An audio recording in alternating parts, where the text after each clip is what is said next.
Welcome back to the Travis Says Podcast. We're your hosts, Kim and Aaron, and we're going to be talking to you about how fear can keep you still. And how it takes courage to try something new and to put yourself out there and take a leap, take a risk. We're going to get into all those things today. Welcome. We hope you guys had an amazing Christmas, a happy holiday. We're still coming up on the New Year holiday, which is always fun. I always love New Year's. I always have big ideas for it, but then when I get down to the nitty gritty, the fear keeps me still of I don't want to leave. No, gosh, no, I don't want to leave the house. But I always want to do something. Well, I feel like the last couple of years, our routine on New Year's has been to get some drinks, tequila, and to bust out the whiteboards and to have a fun, like, creative brainstorming, new goals, new ideas, and kind of map out the next year. And that has been my favorite way to spend New Year's. Like, I don't want to go out and about in, like, the crowded bars. Like, I literally have no interest in that. No, and I thought about it the other day, and I was like, it'd be cool if, like, some people from the gym that we know were doing, like, a gathering for New Year's, and, like, there's people around. Like, I thought, like, that sounds pretty cool, but then I was like, yeah, but then I don't want to drive, and I want to do our whiteboards, because it is my favorite part to erase everything that we've had for the year and start over. Yeah, I have zero interest in leaving the house. Okay. Like, I feel like I've turned into that guy on the TikTok. Yeah, that's like, no, being in my jammies with a whiteboard and like a tequila or a filthy martini and talking about goals for next year is my idea of a rockin' New Year's.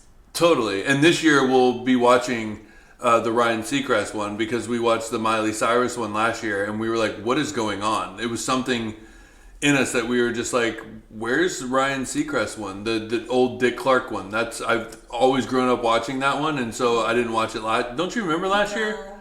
You don't remember? I must have blacked out from all the creative fun. Oh my God, we were like so upset about it that we didn't watch the ball drop with the Ryan Seacrest Dick Clark one. But Dick Clark's no longer there. But I have no idea. Anyway. But fun fact, every single year, so we've been together for 15 years. We have spent 15 New Year's Eves together, and every single year, Aaron has videotaped. Wait, what? You're bringing up bad memories. You have videotaped the ball dropping, where we were, who we were with, what was going on from 2007. Yeah.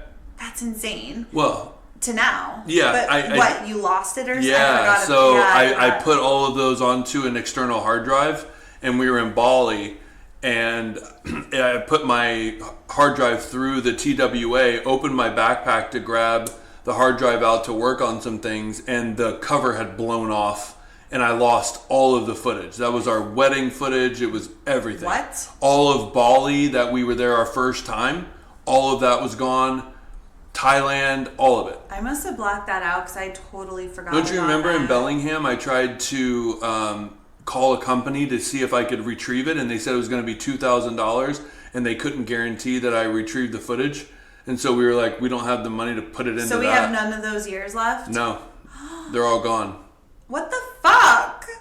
Yeah, that's why I said it's bad memories, because I was going to put a compilation together, especially with like social media now, because there wasn't social media then.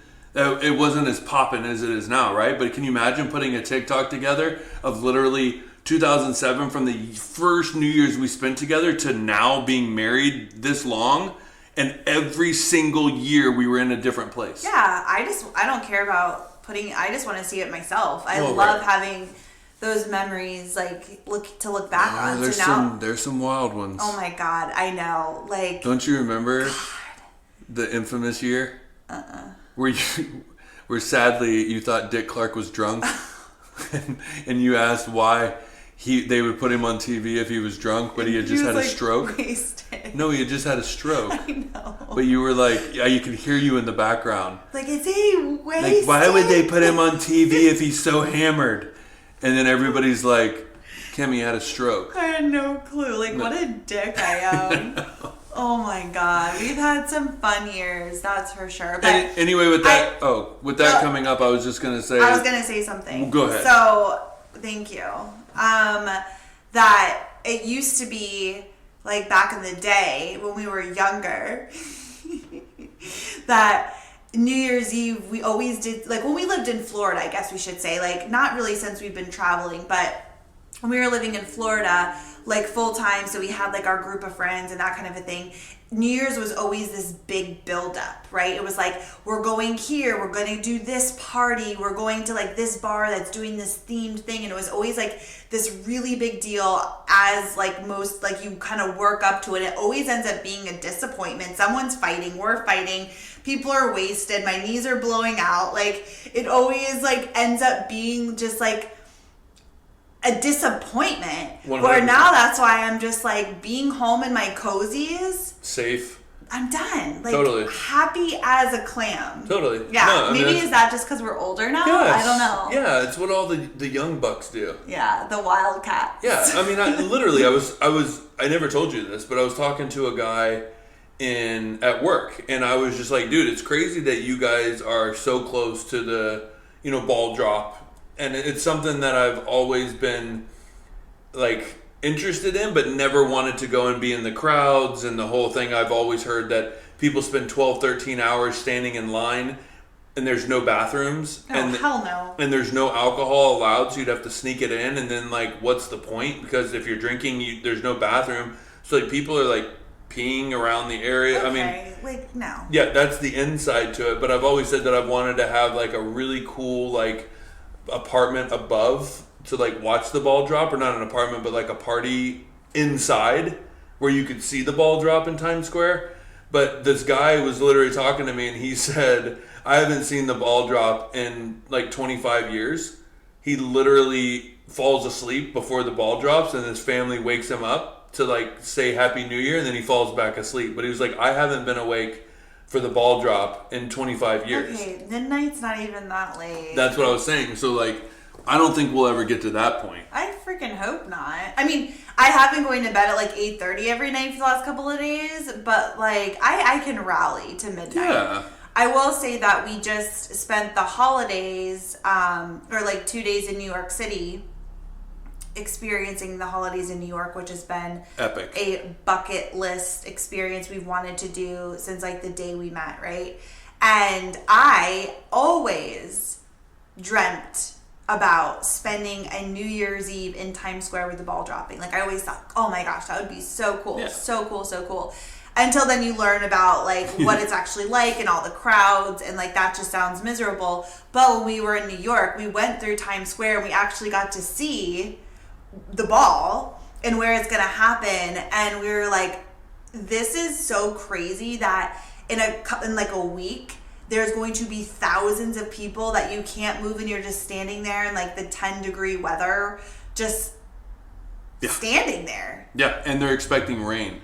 Fuck no. But I'm happy, like, we actually got to go see it. Like, we saw the ball for the first time in person. That was a vibe. Now we're going to watch it on TV drop from the coziness of our home in our jammies with our whiteboards. But what's it called? Markers. Uh-huh. And that, I wouldn't have it any other way. No, okay. It's perfect. Absolutely perfect. I will say, just for a house cleaning thing, this will be the last episode of the new year. We're taking next week off. Yeah. So there will not be a new episode next week. That's all I got. Oh, I was waiting for. Is there anything else? Officially, this happened this morning. Aaron was pooping, and I was looking at our email. I saw it in there. I know, I saw it was opened. We officially received our trademark for Travcess, which, oh my gosh, like, it just was this feeling, because we've documented this on the podcast, like, if we go back, of just how challenging that process was for us, and how expensive that process was, and all the steps, and, you know, from having the backpacks originally being en route to Gapped. Oh my god. Oh yeah, you're right. Gapped was the first logo on the backpack. Yeah, oh my God. And then we had to strip all the bags because we did not get that trademark. And the Gap Incorporated sent their lawyers and said cease and desist now. Right, which is why we didn't get the trademark. So like right. that, like having to strip all of the bags and then trying to find like a new name and all, like it's just been such a process. And you know, getting a trademark is never guaranteed. You could do our lawyer did all the research and basically was like, you know, you have a 98% chance of getting this. It's not being used right now in commerce. Like it's not whatever. And so that's why we move forward with it. But until you actually get this piece of paper, this certificate, certificate from the United States Patent and Trademark Office. Until you have that in your possession, nothing is guaranteed. So there was always that very small percentage that we would have had to strip the backpacks again, change the name, rebrand, which... Change the website URL. Yeah. Oh my God. Which I knew that wasn't going to happen. I just had that feeling, but you just never know. So seeing that certificate this morning, it's done. It's permanent. Nobody can take that away. It is TravCess is ours in all the categories that we want. Nobody else can use that name. And it's official. It's official, and it's so crazy, too, because it's just like Kim said, what we went through to get it. And it's funny because I was getting at something, and I totally just lost it. But this is what I was going to say. What's crazy is what we've missed is we applied for this in May of 2020. May of 2021. It usually takes 6 months, but due to the pandemic, we just got it today. And that's a long time to, if you had to put your business on hold, but if you wanted to guarantee that you did it and not have to make all those moves to strip everything and figure out everything and all the money that would go into that. But it's that's nuts that a year and a half goes by. More than that. It's just the process, yeah. I know, it's crazy. Yeah. So it's a risk when you go for it and say, you know what, we're just going to push forward. Yeah. Oh my God. Which kind of even is a segue into what we were going to talk about today on the podcast. Yeah. But yeah, it's officially ours. Hallelujah. Let's celebrate. Head over to I'mTravSays.com and check out the official TravSays backpack. Yep. TravSays merch. Traveler School, all the things, and we will never have to change the name. Nope. It's funny because we have old T-shirts that say Gap to Travel or Route Travel. Yeah, it's those are vintage, right? And just knowing all the names that we've had, and now just knowing that TravCess is ours, and that we're never ever ever going to have it taken away. It's so cool. Yeah, it feels good. I love that. And when we were getting the trademark, originally we were unsure if we wanted to move forward with TravCess because we loved what the name represented, obsessed with travel. But it was kind of hard to say and spell, and we're is that going to be tricky? We aren't sure. But we just went with it because there was a great guarantee that it was going to get passed through, and we loved what the name meant. And so we moved forward with it, and now I can't even imagine another name. No, totally. TravCess is our name. Yeah, I'm TravCess, the community of it, the meaning behind it. I know. It really fits. It fits us, and if you have trouble saying it, well, then just keep saying it until you figure it out. Just practice. Yeah, just practice. TravCess. Easy. TravSest if you want to do the pronunciation. TravCess. Incest. TravCess. Great way to put that mental picture. Invest in TravCess. Yeah, perfect. Invest your money, go buy a backpack. Yeah. We'll see you later. Yeah. Thanks, bye. Only you would go to... What about obsessed? Oh yeah, that's probably a better fit. Instead of incest. I don't know why that word just clicked in my head. It's weird. Icky. Okay. You should look into that. Okay, let's get that out of our minds. All right, let's move on. Let's get into the apps. Flight crew, please prepare for departure. Okay, so where do we want to start? So if you were talking about how it's easy to kind of stay settled and to stay safe and not put yourself out there at all, or take a risk, or try something new, take a leap, right? That's trying something new takes a lot of bravery and courage and faith, and just being able to say, I'm going to give this a try. And if it doesn't work out the way that I thought it did, or that I thought it will, or I hope that it will, I'm still going to go for it anyways, and I'll figure it out from there, right? I can pivot, I can redirect, but I'm at least going to give it a try. And this conversation came up because if you listened to last week's episode, I don't think it was last week. 2 weeks ago, we announced a couple weeks ago. A big life change and pivot and transition from taking a step back from the safety of the travel life and the travel money and all of the things, and heading back home to Florida to work PRN and to focus on growing TravZest and working PRN. And for that stability, like, we really need some stability right now. And also the flexibility of being able to not be trapped in a contract. And good.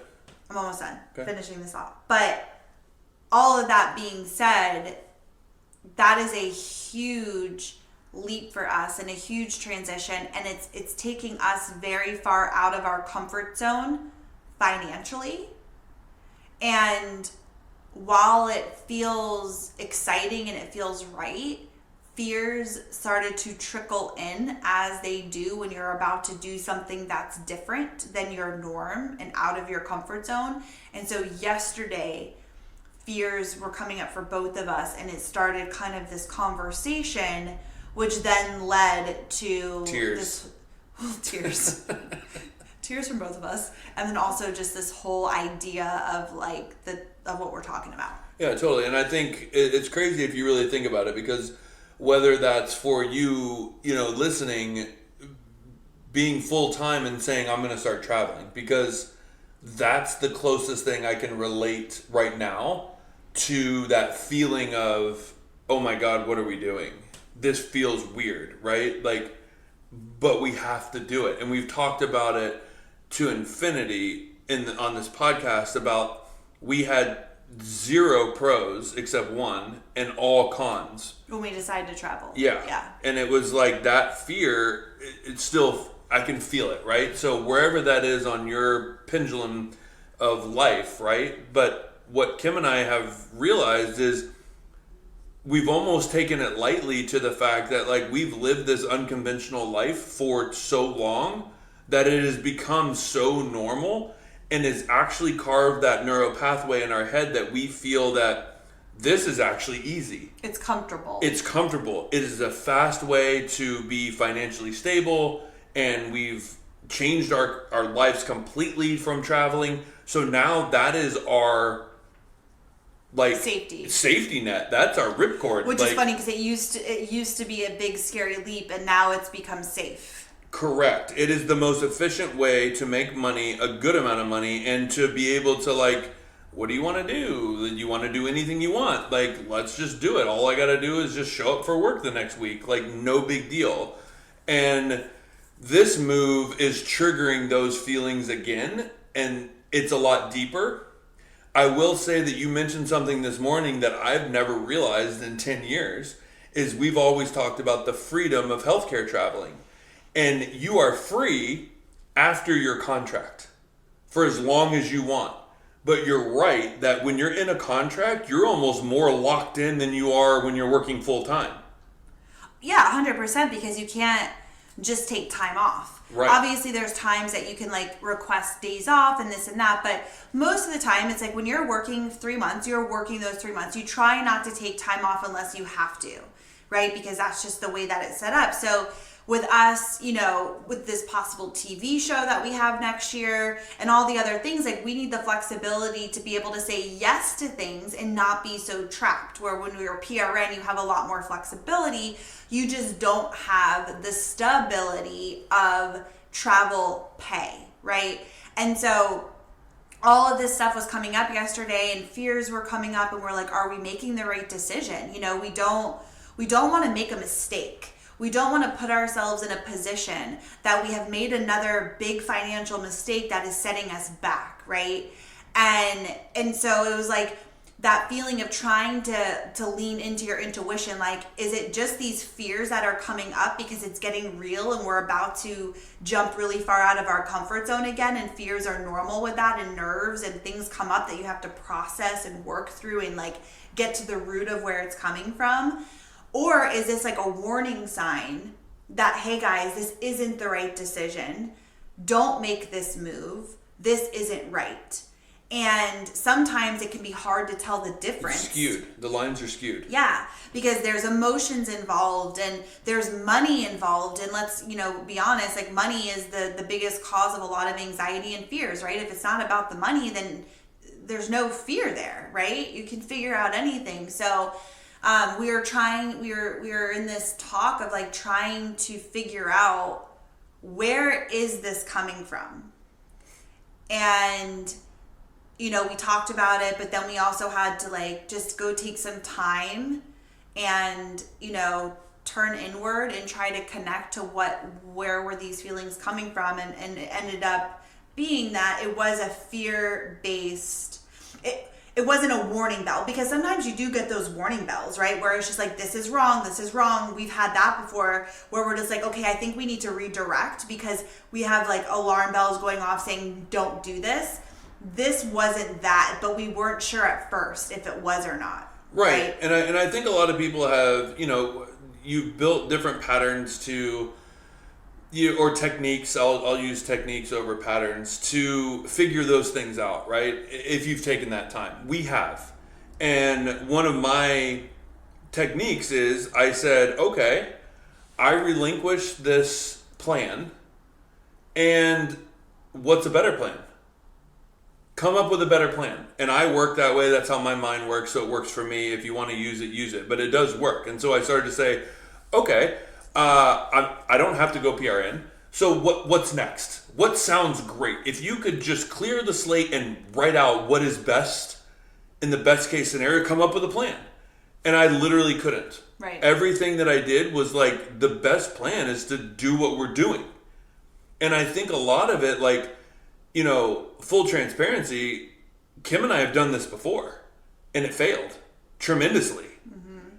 And what I told Kim this morning, I was like, if you really look at it, we took a leap before we were ready. Does that have a lasting effect on us? Absolutely. Like, to say that that's not relevant and present in my mind of like, we can't do that again. Like, the old story. We had one shot, or, we did it once. You can't do it again, right? And that old story is replaying, and that feeling is replaying. And I can remember sitting in that office that we created with all of our IKEA furniture that we put on a credit card. And I'm like, this isn't going to work. We have to bail. And that's a big deal. And I don't want to feel that way again. So that old story is playing in my head. But what I love about it is literally almost 5 years to the date, we're doing this again. And we have totally transformed our lives and really set ourselves up to make this successful. Mm-hmm. So if it wasn't about the old story and the fact that we have been living a very lavish, comfortable lifestyle for the last 5 years from that mistake, like, that's the shift, right? Like, don't want to make the old mistake, and our lifestyle is going to have to change. Our lifestyle will have to change, of course, because there's always give and take with everything, right? Like, but what we're getting in return is so much greater too. But I think that that's a good point, is like keeping this old story, right? It puts you in this fear-based thought of like, but what if that happens again? It's happened before. What if it happens again? And just because you have an old story of something not working out doesn't mean it has to be the new story, right? We don't have to carry that stuff with us time and time again. Like, that fear is like trying to hold you back from taking that next step, right? And so it's like, when we really evaluated, we're like, we're in a completely different place, a completely different situation. We learned so much from that. We would never put ourselves back in a position like that again. And so you have to talk through it, right? And I think with anything that you do, right? I talk to a lot of travelers or people who want to travel and they're kind of in the process of making that step, or they've signed their first contract and they're so excited, but they still have the fears and the nerves and the like, oh my gosh, wait, what am I doing? Like, what if I can't do this? Why am I blowing up my life? Why am I leaving? Like, what am I thinking? What if it doesn't work out? What if I have to crawl home and people are like, haha, well, not haha, but like, failure. Yeah, like, oh, you we told you so. That's the worst. Yeah, like all of those things come up, and that's so normal, right? It's like, and I always say that to travelers, and it's like taking our own advice, right? Is that is so normal. You are not alone. It is fears and nerves or anxiety, overwhelm is always going to come up when you are about to take a leap into something different, right? Like your brain is trying to keep you safe. That is its job. And it's like, and it's starting to go off and buzz and be like, what are you doing? What are you doing? Why are you like ruining this perfect safety net that we have here? Why are you disrupting this? I can't handle it. And so it's like trying to bring you back to keep you safe. That's its job. Yeah. But if you can be aware of like that's actually what's going on, and when you can weigh out the fact that like, okay, yes, there's some nerves, there's some fears, but above all of that, there is the opportunity, there is the excitement, there is the mentors and the teachers that I have helping me and guiding me, showing me that this is possible, right? And like clicking into like all the things that are actually real and actually true, that can silence or at least lower the volume of the fears and anxieties, because I don't know if they'll go away, but all the other stuff leaning into that helps you from being paralyzed from taking that move, right? Making that move. Totally. And I think that there is two distinct styles of people, right? And there's no right or wrong answer to this, and there's no right or wrong camp to be in. But literally what you said, if something tragic happened, God forbid, like, and you couldn't do anything, right? Like your life is completely changed and you're sitting there reflecting, who do you want to be? Do you want to be the guy that says, I gave it my all and I went balls to the wall, head first into my dreams and into like making that decision to showing up for how I want my life to look? Or did you just want to stay safe in fear? Right? Either way. Right. And I think asking yourself that question is so powerful. And like, that's what we did, right? Is like, if you're at the end of your life, you know, are you going to look back and be like, I'm so glad I stayed safe because I had my safe bubble around me. I had my routine and I felt great and I'm very happy with that. Or are you wanting to, and I want to be the person that's like, I was brave and I was bold and I went after things that I felt passionate about and I was excited and I took leaps and I put myself out there, right? Even if it didn't work out, I tried. And I think that's the most powerful thing is a lot of times too, when you put yourself out there in big ways, like, and in big ways is just, again, trying something new, changing your life up, you know, starting to travel or whatever it is, like, when you're putting yourself out there, you're welcoming in judgment. You're welcoming in attention that people are watching. And what if it doesn't work out? What if like it doesn't go the way you thought? And that can be scary, but at the end of the day, I would rather be the person taking the risk and trying something and maybe it doesn't work out and you have to like redirect and pivot and try something new. But I would rather be that person that's like, fuck it, I'm going to be brave and give it a go. And I don't care if it doesn't work out because there's going to be something better on the other side than the person who's judging you, who is just staying safe and playing safe in their life and never trying something and never putting themselves out there. I never want to be that person who just stays safe their whole life, ever. Totally. And I think from the neuroscience point of view, it's really interesting if you think about it, right? Because once you decide, like we decided, we're going, right? In 5 weeks, 4.5 weeks, you and I are packing this place up and we are driving the U-Haul down to Florida. And we're working PRN. We're pot committed. Does that mean that fears are going to stop? No. But from the neuroscience point of view, I do think it's interesting, right? Because we had the conversation and we were like, what are we scared of? Like, what is it that we're scared of? And we were like, the financial aspect of things, our life's changing, lifestyle changing. But what's the alternative? Healthcare traveling isn't going anywhere. And so if we go in and we make a big mistake again and we get ourselves in a predicament, we always can pick up a contract and start over again. Right. Like that is, so from the neuroscience and your brain saying like, I'm trying to keep you safe, I feel like if you play that scenario out, that we're going, oh my God, it's scary, but we can always just say, you know what, this didn't work, and let's pick up a contract and get back to the safety and the efficiency, although we are drawing a line that's saying we're doing this for a year. I don't care how much my brain hurts or how much fear is there, we're doing it for a year, period, right. End of story. Well, right, yeah, and I think we always say that too, is what's the worst thing that happens? You end up right back where you already were. And for us, like, traveling is always there. It's always an opportunity. It's always a way to make a lot of money, to rebuild your life. So if worst case scenario, we give it a try, we lose everything, which I do not think is going to happen. But if that was the worst case scenario,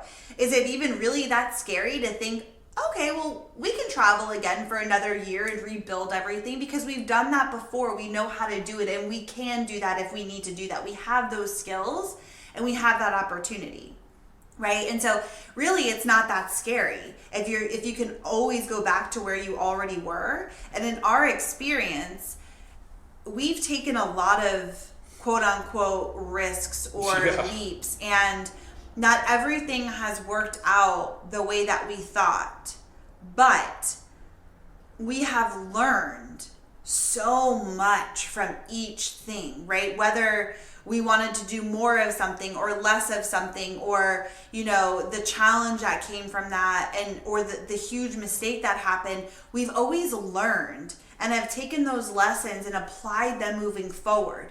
So I feel like even if you quote unquote fail or it doesn't work out, it's just you gathering information and lessons and continuing on your journey to the next thing. But everything is kind of leading you to another thing and another thing and another thing. And it's all okay. Like, you're always going to be okay. We're never going to be, you know, out on the street. You know what I mean? Like, so what's there really to be scared of? Right. And I think it's like the death of a dream, right? Like, that's like, those are things like feeling out of control. Those are things that pop up. And I think too, like, really hammering down, and we talked about it this morning, where we said, if you actually isolate your fears, remove those fears, does this plan sound good? Mm-hmm. And I think it's a way of really isolating, is this the wrong move, or is it just fear keeping you still? And when we were like, okay, take your fears out of it, put yourself in that position, minus in the fact that you said, okay, we have all the money in the world, we hit the lottery, and money's not an issue, would you still do this? And the answer was an emphatic yes. 100%. Yeah, 100%, which so is telling. There's your fear. Also, everything that we've ever tried to put ourselves out there, right, has been scary. Yeah. You know, when we started traveling, right, that was scary, but then it clicked in and became a new normal, right? We're now leaving traveling is scary, right? It's funny how that happens. It's like it just becomes a new normal and then something else comes up.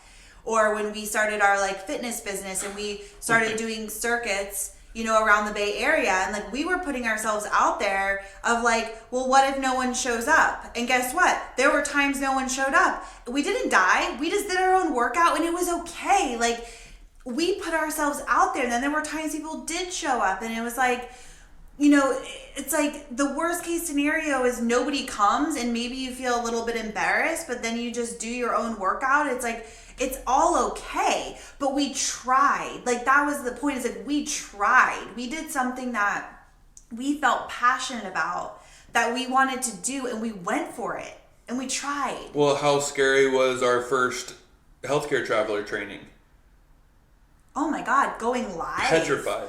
Oh my gosh, yeah. The first time speaking on stage at TravCon, we did the round table. How scared. We literally stayed in our hotel room. All day. Because we were petrified of, like, what if we flop? Right. Like, what, you know what I'm saying? Like, and then speaking at newbie boot camp and, like, that feeling. And, like, look at that now. Right. Right? And then the podcast, going out on YouTube. Putting videos out on YouTube, it's like all those things were super scary. Starting Travcest, like building a backpack, like all those things. And it's like with the backpack, right? Like that was a vision we had for something that we really wanted for ourselves, and we thought this is such an incredible resource for travelers, right? To be able to have everything you need up front, safe, at your fingertips. It's genius, right? It was what we wanted. We're like, how could we came up with this idea. This is brilliant, right?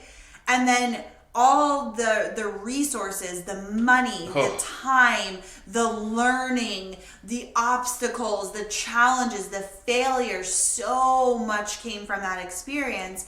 And at the end of the day, we kept moving forward because we truly believed and we were excited about what we were creating.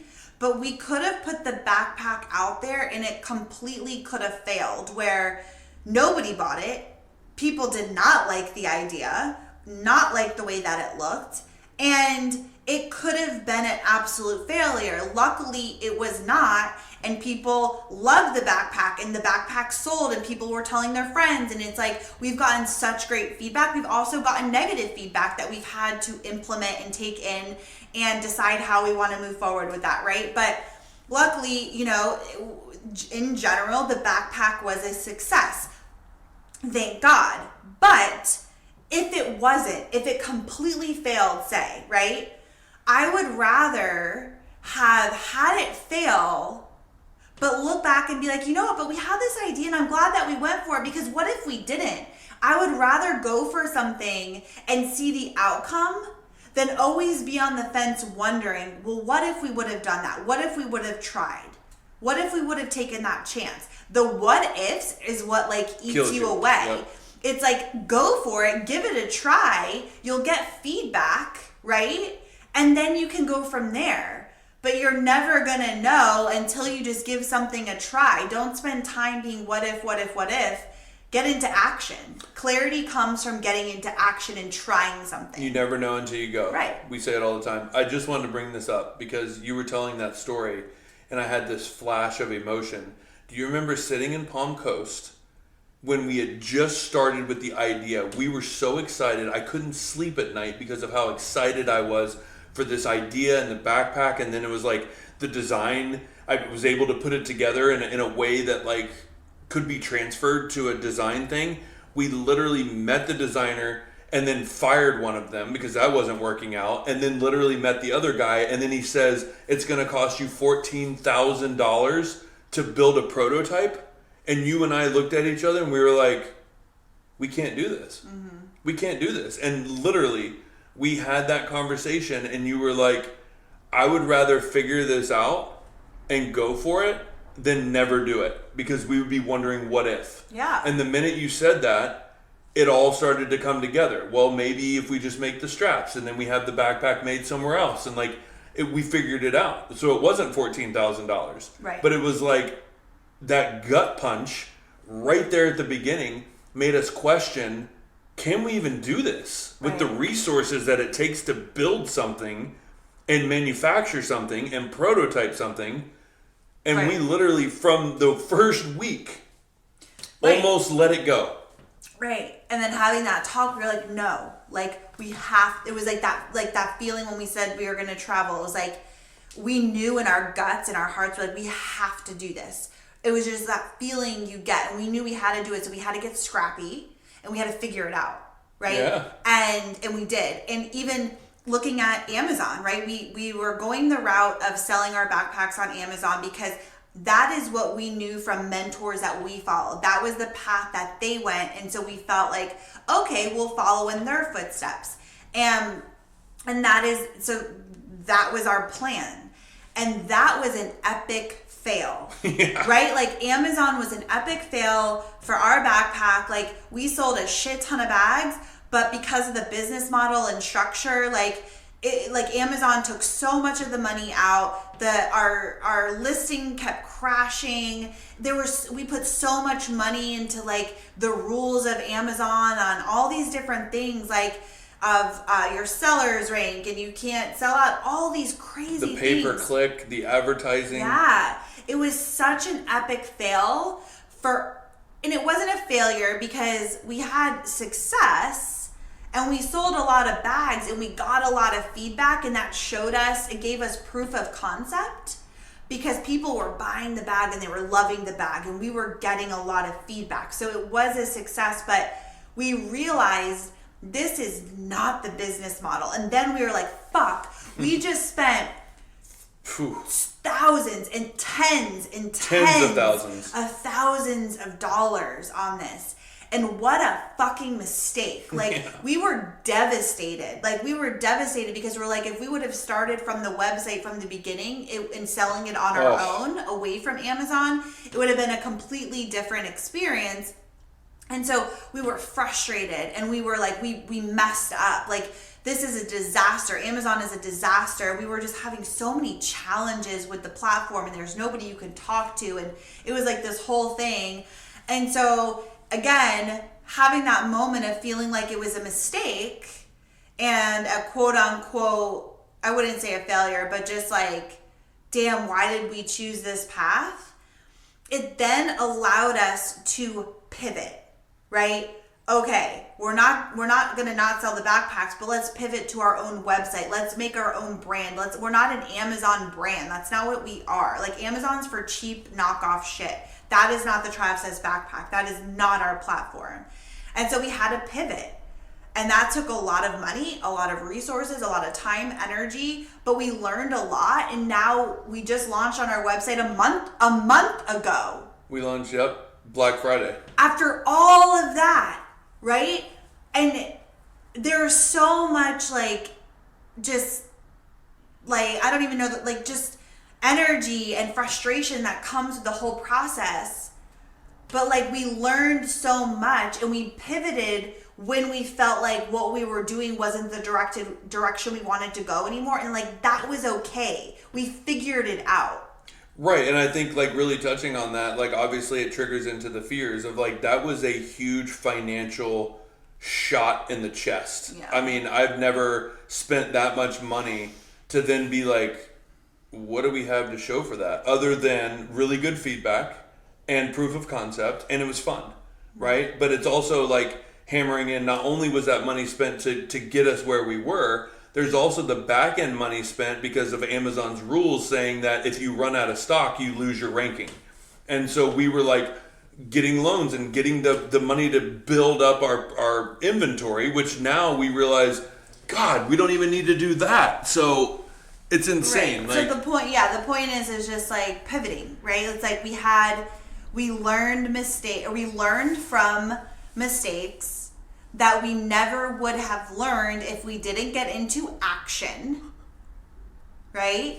100%. And we pivoted and redirected and figured it out when it was time to do so. And I think that just goes in with everything in life. Take the chance, get into action. If you feel something, you want something, go for it, because you're not going to learn about it, or if it's for you, or if it feels right, by sitting on the sidelines. You are going to figure it out when you're in it, and you're going to figure it out. And that, to me, is a life lived of being brave and going after what you want and creating the life you want to live and saying yes to things even when it doesn't necessarily work out. And it's all okay. Well, and it's what we referenced, where it's funny how healthcare traveling was so scary, but now it's our safe place.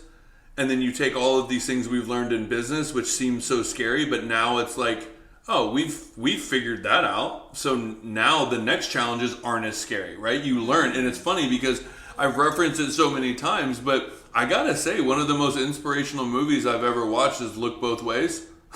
It's that's a good one. If you really get away from the foo-foo kind of movie of it and look at the deeper meaning of it, it's insane to see that whatever path you take, if you believe this, you will come to the end result of the same spot, right? You might have taken a longer route or a shorter route, but you're going to learn along the way and you're going to end up at the same spot, right? And that's what's happened to us. Like, we knew that we should build on the website. That's what we wanted to do, but our mentors were telling us go Amazon route. But look where we are now, right? We took a long route, but we've realized that there's no more in our heads, what if Amazon would have taken off?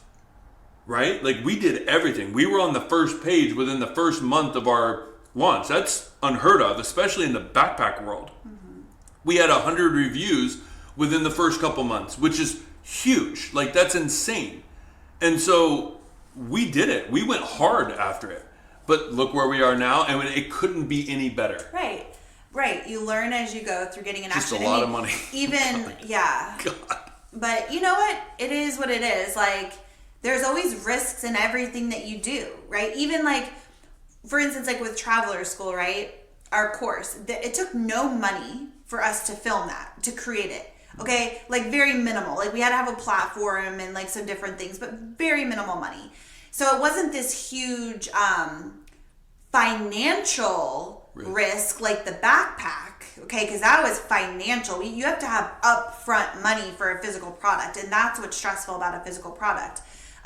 Because if you don't sell them, you don't make the money, right? So we're fronting the money, up front, where, of course, is time equity. There's absolutely no money that goes into it.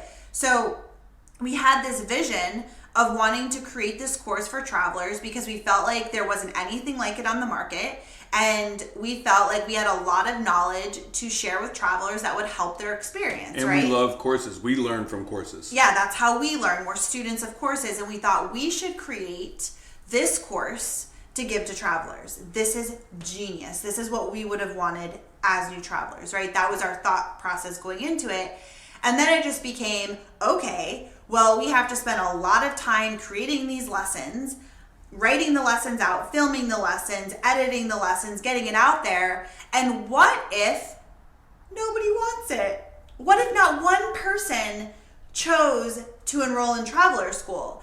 And that isn't a financial loss. It's embarrassing, I guess. It's an emotional loss. Hey, you're putting yourself out there. Nobody cares. Nobody wants it. Nobody's buying it. And yeah, that would be like, damn, we just wasted all of this time and like we didn't get anything in return. That kind of sucks. Luckily, again, that was not the case. Like, people love Traveler School, were obsessed with it, were thanking us for creating it because there was nothing like it at the time. That being said, even if not one person bought the course and we were like, damn, well, that was a fail, I'm so glad that we went for it. Because if we would never have gone for it, we never would have known what would happen. Now here we are almost 1,000 students later. What if we never would have went for it because we were scared that what if no one buys it, right? But we went into action and we fucking did it. Okay, one more. Just because I feel like what you just hammered home, but this is a real deal because what we've been talking about are successful things. Look at the gym and the gym membership website that we built. Okay, yeah. Epic fail. We literally hosted a launch party. Hold on. Let me just give a quick background of what it is. So, way back in 2015, Aaron and I were really into health and fitness. We had changed our lives, together and got healthy and lost a lot of weight, and we're really into health and fitness, which we did a whole podcast episode about our own journey with it. You can go back and listen. It's one of episode 4. Yeah. And so we were really passionate about it, which then led us to want to become personal trainers because we're let's inspire other people to get healthy together because it really changed our own life. And so we created, that's when we were doing the circuits, right, around the Bay Area. You also went a year of school. Yeah, I did. I got a nutrition coaching certificate. I went to the IIN and did all of that, which again was something I was super passionate about, and still what I've learned from that I apply to my own personal life today, right, to our lives, to how we eat, to how we show up, all the things. So we put a lot of time into that, and it was something we were passionate about, which then led us to start these circuits in town. We bought kettlebells and ropes and all. We spent thousands and thousands of dollars on all this equipment, and we were going around and doing these classes, right? And sometimes people would show up and sometimes they didn't. But we went out there and we tried. Every single weekend we would do this. And then we started having people come over to our house and we would train them, and which then led us to realize that we didn't want to be in person. We would rather do something online. So we spent all of this time and energy and money building this online platform that we called Get Fit From Within, because we were like, health and wellness is an inside job, right? It begins from within and comes out physically, which is what we still believe and how we Totally. think. But we were like, okay, we're going to have workouts. We're going to have a nutrition like guru. We're going to have the relationship corner where we're going to talk about relationships. We're going to have the spiritual corner where we're going to talk about spirituality. And then we're going to have the self-love corner that's going to be all about self-love. And every month we're going to put up a new video. And it's going to be this portal, this membership. Not only that, do you realize that I filmed over 300 individual movements so I could work on form with people so that they would know how to perfect their form to get the most out of it, and filmed all over 300 individual movements in the garage. Yep. And the amount of time that it takes to do that, to edit it, to think about it, and then help people build their own templates for their workouts that they could take into the gym and do with them. I mean, it's fucking genius. And we painted the garage like lime green. That poor lady. And then you would just go down there for like hours and hours and hours. But it was like amazing that you were teaching the proper form. Like everything about it, we're like, this is genius. It was too much work for people. Oh my God. I'm exhausted just thinking about it. There were so many avenues to it, so many things. And we're like, this is the best membership ever. Like, Get Fit From Within. We spent like a year creating this. Oh yeah. Locked in our apartment. Filming, calling into work. Oh my God. To film. We were just like completely committed. We're like, this is going to be big. Oh, yeah. This is huge. I was literally outside on the swing, sitting there, just bawling in tears because I was like, this is going to be the most successful thing ever, and I don't know how to handle it. That's hilarious. I love that. Yeah. For you. The belief was strong. Well, okay, but so we did it. We had a vision, a passion, a desire to do something, which again, nothing has ever really changed. Like even when we look back at like the spiritual corner, the relationship, it was like we always wanted to share from our own experience to hopefully make a positive impact in other people's lives of just kind of what we're learning and going through ourselves. That was always our vision for everything. And that's transformed over the years, right? But i.e. podcasts, yeah, YouTube. Right. Yeah. But it was always like, that was the foundation. And so, okay, the Get Fit From Within, the platform is built. We are ready to go. This is going to be a blowout, knock out of the park. Like, keep like your hat on. We're like about to take the fuck off. Like, This is insane. So we throw a party at our house. Now here we go. So we do a webinar launch for our Get Fit From Within platform, and then are hosting a launch party to follow. We catered food. We had people over. It was a whole thing. I even went as far as to set an alert on my phone so that when people purchased the membership platform, it did a cha-ching sound, and it would come through the speakers so that every time people heard it, they would be like, whoa, yay, another sale. Yeah. And I thought that we weren't even going to hear the music because it was just going to be ta-ting, ta-ting, like ta-ting. all night. Just totally making it rain all night. Totally. So we launch our webinar. 3 people show up. No, I think 1. Not for that one. 3 people showed up. One of them was our business coach. The second one was her assistant. And then it was just one other person. Okay. We go through, come to find out, I didn't even put the link to purchase the membership site on the webinar. So we're sitting there and nobody's buying it. Not one. We're like, okay, what's going on? Like, this has got to be a mistake. Yeah. And so we did realize that I missed the link. So I hurried up and fixed that. Still, nothing. Not one person, well, our business coach at the time bought it. Yeah. And then the next weekend, so that was whatever.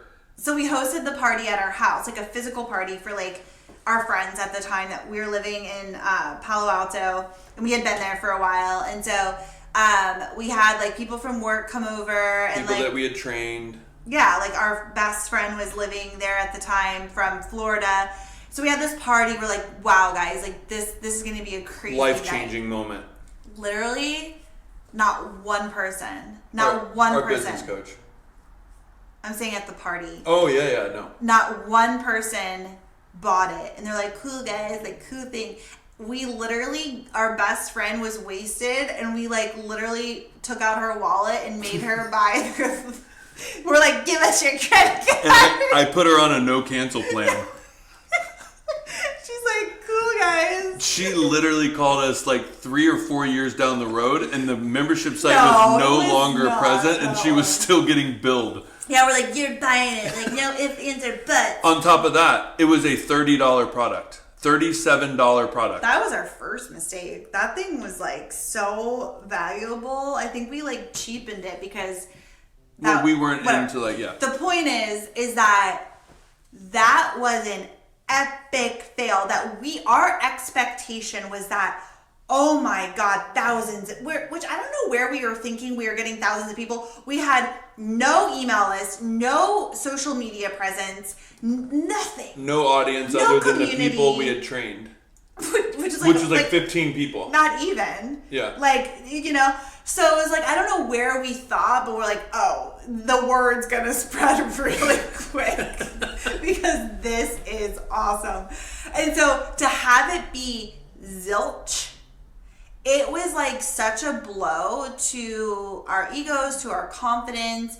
I remember the next day we were just like so bummed. We had all this leftover food that we spent like hundreds of dollars on. We're like, we'll make it back. Like nothing. Okay, hold on.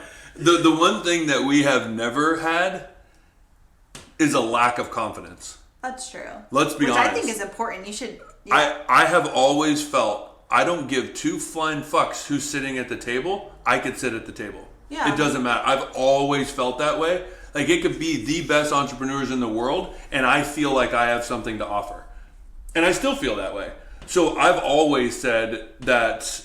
I mean, in a way, I needed to stifle it a little bit, and like in a way of like, bro, you can't think that you are going to be a millionaire on the first night of your business launch when you have no audience and nothing put to, you know what I'm saying? Yeah, right. But I think having confidence is so important. It's the faith, right? You have faith in what you're doing, which comes back to kind of all the things we've been talking about. It's like having faith in taking that leap, right? Like in that moment, we had this grand expectation for what we thought was going to happen, and it was the absolute opposite. It was the most epic fail we have ever done or ever experienced, and we were so disappointed.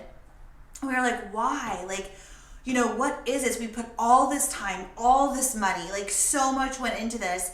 And it was a fail. It was also embarrassing because we made it look like it was going to be this huge thing. And it was like, our family was like, so how'd the launch go? We're like, nobody bought it. And it's like, that it's embarrassing. You feel like you failed. And we're just like, damn, it was just like, it completely brought us down. And it was disappointing. But again, if we never went for it, we would never have known, well, what if, right? And that also made us realize, like, we kept at it, we kept going, and, eventually we realized that we wanted to pivot out of health anyways, like, that it was more for us, but, like... Not for others. Yeah. Go ahead. No, I was just going to say, I wanted to just wrap up with, like, what we learned from it, because that's the big thing, right? Because of that, we built our first WordPress site. We had somebody build that. So then I was back there managing and building pages and figuring out how to do that. So I learned WordPress. So I knew how to build a website. I also edited thousands and thousands of videos. Thousands. I mean, it was crazy the amount of videos that were on that website. So now I learned how to edit. So where did that come up big YouTube, right? When we wanted to go on YouTube and edit videos and how we wanted to do our online course, I knew how to edit the videos and put them on a platform and figure that out. That all came from that. I learned how to blog. Yep. Right? I had never blogged before. I wrote so many blogs about nutrition for that course. We learned to go live. We had never done a webinar. We had never gone live before, like a face-to-camera thing. Like, we had never done that before. Yep. We started Instagramming our workouts and doing, like, what we would say is reels now. Like, with our workout movements and things like that. You would do a daily post of, like, a new movement or something like that, or a new nutrition fact, or how to build a smoothie, or like we started on, it got us on social to like figure that whole thing out. Right. And it was like, again, we didn't just die there too. I wanted to mention, remember we went hard in Seattle and we're doing workouts in the parks and people weren't showing up, and then I was trying to sell it to the people that I was working with at Harborview and people bought it. And then we literally were sitting in our apartment not experiencing Seattle because we were trying to build. So, I mean, we still went hard for it, like, another year. That's what I'm saying. Like, we went hard with it, but I think the point is, like, we learned so much from that. And we took, so what is perceived to be maybe a failure, at least from what we thought was going to happen, we learned so much that we then took and applied it to future things, right? And I think that's, like, kind of the overarching message, right? Is just that everything you do is you're learning and you're getting feedback, and you're going to pivot, you're going to redirect, you're going to take what you've learned, apply it to the next thing, leave what you didn't want or didn't serve you behind, and you're going to keep it moving. And that's what life is. But if you always just think, or you just wonder, or you just kind of like, well, maybe, you're never going to actually know what the outcome is going to be. The only way to do that is to take a chance on yourself, listen to your heart's desires, take the leap, give it a go, give it a try. You're always going to be okay, right? And you're going to learn as you go and get more clear and redirect. But I would rather live a life in motion, even when the current is like wild and crazy and the waves are crashing and you're just like, oh my God, I feel like I'm kind of drowning. I would rather live in that than just like this placid, safe, flat lake that you're never of a fear of drowning or a big wave coming or something, but it's fucking boring because nothing changes. You're just safe in your lake floating. It's like, that's not the life that I personally want to live. I want to go big, live bold, live out loud, make mistakes along the way, but be like, damn girl, like at the end you went for what you wanted. And that to me is like admirable. Yeah, I think exactly what you said. Like, I mean, I couldn't say it any better. That was like awesome. I was actually moved by that. Thanks. No, it was good. It was great. But I will say too, like, looking at the whole picture of where we're going, right? The fears of the financial and all that kind of stuff. Really, if we paint worst case scenario, we burn a bridge that we can never return to. We lose Travcest, right? It goes under. We can't support it anymore, right? Those are the two major things. Because we'll never be homeless. We'll never not have food. And I will add to the Travcest and the burning the bridge, we might not be able to go out and have crazy experiences that we've had any day of the week that we want to go do it. Or so just spend frivolously. Those are the three things that are big that honestly do not lead to our health and safety. We will always be provided for and taken care of in some way, right? It just might come with those three things having to leave. Right. That's it. Right. And we would probably burn a bridge before we would lose Travcest. Yeah. And that's the thing is, it's like, yeah, it's not even that scary. And us sitting here now, even with the fears, even with the, well, what if we fail? What if we don't make it? What if this is a huge mistake? Well, we're never going to know that answer. Right. Because we feel in our hearts it's the right thing. We're going to take the leap. And if it doesn't work out, we would never know that sitting here in these chairs wondering about it. We're only going to know by going for it. And we will figure it out along the way. And it's all okay. And it's like, who cares what other people think from the outside? Who cares? Just like go for what you want and figure it out as you go. And that's what we're going to do because there's no other way to live life. So let's leave it at that. Done. All right, guys. Well, hopefully this inspired you in some way to go after something that you've been thinking about. And we hope that you have such a beautiful New Year's and transition into the next year. If you want to take our New Year's Eve tradition and maybe just sit down and write out some goals. What are the things that maybe you've been wanting to do but haven't taken the leap yet? And just get clear and with your intentions of how do you want to feel next year? What's one thing that you really want to do that you keep putting off? And just go for it. And I will write another section of if you could literally close your eyes and every fear that you have is gone, what would it be that you would do? Yeah. Like if you were in an air vacuumed thing that there was no obstacles, nothing in your way, what would you do that you're not doing now? I love that. And then just keep it. Yeah. And maybe you start acting on it. Yeah. No, not maybe, you will. No, you will, but I'm just saying, like when you get there, right? Yeah. But it's just good to have. 100%. I have so many papers in my purse and like in my backpacks of like different goals and things that I want to do and achieve and how I want to feel. Like I find them all the time. Like, oh, look at this. Like, I love that. Another thing is on our computers, we literally have a travel TV show on our vision board of our computers, and that's been there for years with no leads. Nothing really. We made that on New Year's Eve. We made it on New Year's Eve, and look at where it is now. We literally were laughing about that 2 years, saying we need to take that off. Like, why did we even have this? This is so silly. I know. And look what's happening now. And now we're getting a TV show. I mean, the power of intention, the power of dreaming, the power of believing in yourself and your heart's desires, the power of getting into action and just going for it. Yep. So much power. All right, take your power into the new year and let us know, if this worked for you or what you've done or what you're struggling with or the fears. Like, definitely, please reach out, let us know because we'll be doing this together. Yes. Like, we're going for it in 2023 and hopefully you are too. DM us at Kim and Aaron G. Like, we love hearing from you guys and what you guys think about the podcast. And we will see you next year. Next year, baby, 2023. Woo!